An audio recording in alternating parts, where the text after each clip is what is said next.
Assalamualaikum warahmatullahi wabarakatuh. Selamat pagi anak-anak.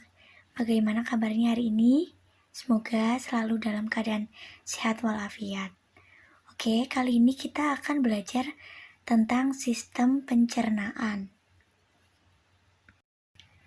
Ada yang tahu gambar di samping itu gambar apa? Ya, kasih waktu ya. 5 detik.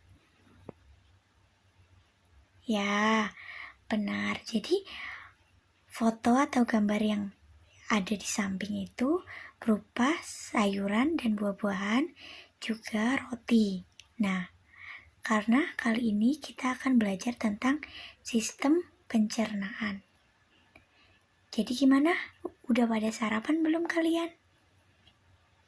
Sarapan itu penting ya untuk memenuhi energi kita dalam berkegiatan sehari ini.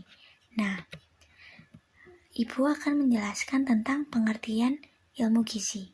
Nah, ilmu gizi ini merupakan ilmu yang mempelajari tentang segala sesuatu berkaitan dengan makanan dan hubungannya dengan kesehatan optimal. Selain itu, dalam ilmu gizi itu terbagi menjadi 4. Ada zat gizi, nutrisi esensial, status gizi, juga diet. Zat gizi merupakan ikatan kimia yang diperlukan tubuh untuk melakukan fungsi. Nah, fungsinya itu seperti menghasilkan energi, membangun dan memelihara jaringan tubuh. Kemudian ada nutrisi esensial. Nah, nutrisi ini merupakan nutrisi disintetis atau yang tubuh tidak dapat membuatnya sendiri sehingga dibutuhkan dari bahan makanan. Kemudian ada status gizi, yaitu di mana dihasilkan suatu keseimbangan antara kebutuhan dengan masuknya nutrisi. Sedangkan untuk diet yaitu hal ini merupakan makanan yang lazim dikonsumsi atau dimakan seseorang pada suatu populasi atau penduduk tertentu. Kemudian ada makanan dan zat makanan. Syarat makanan yang baik dan menyehatkan. Nah, di sini ada empat syarat yang harus dipenuhi untuk menyatakan makanan tersebut itu menyehatkan. Yang pertama, makanan harus mudah dicerna. Kemudian yang kedua, makanan itu harus higienis. Yang ketiga, makanan mengandung zat gizi atau nutrisi. Yang keempat, makanan harus mengandung kalori. Yang pertama kita bahas terlebih dahulu. Makanan harus mudah dicerna. Nah, sebagian besar makanan itu kan harus dimasak terlebih dahulu agar lebih mudah dicerna dan diproses oleh tubuh. Kemudian ada higienis, di mana makanan yang kita konsumsi itu tidak mengandung bakteri atau mikroorganisme yang dapat memperburuk tubuh atau membuat sakit. Kemudian makanan mengandung zat gizi atau nutrisi. Nah, di sini udah jelas ya, makanan mengandung zat gizi dan nutrisi. Maka, makanan itu harus mengandung gizi dan nutrisi yang gunanya untuk mencukupi keperluan yang ada di dalam tubuh. Kemudian ada makanan harus mengandung kalori, di mana makanan tersebut mengandung kalori yang cukup digunakan dalam tubuh. Selanjutnya adalah zat makanan dan fungsinya.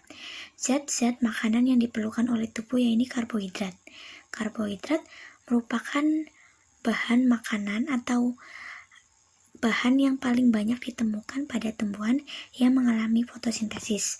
Nah, karbohidrat ini tersusun atas karbon, hidrogen, dan oksigen.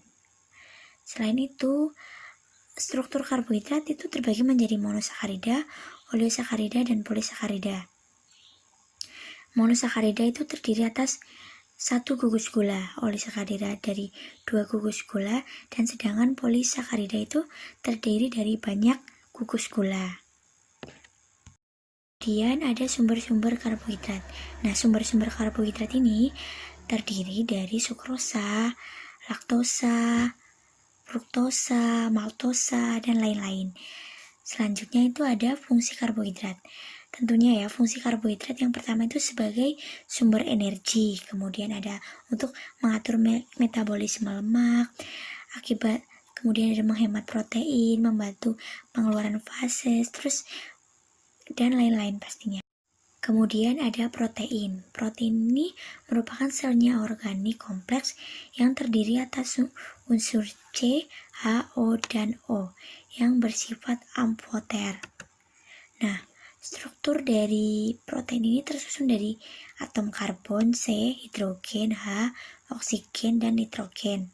Nah, sumber protein ini berasal dari bahan makanan, baik itu hewani maupun nabati. Nah, sebagai contohnya itu seperti daging berwarna merah, ikan, kacang-kacangan, dan lain-lain. Kemudian ada fungsi protein. Yang pertama itu menghasilkan jaringan baru, mengganti protein yang hilang sebagai sumber energi, dan mengangkut zat-zat gizi.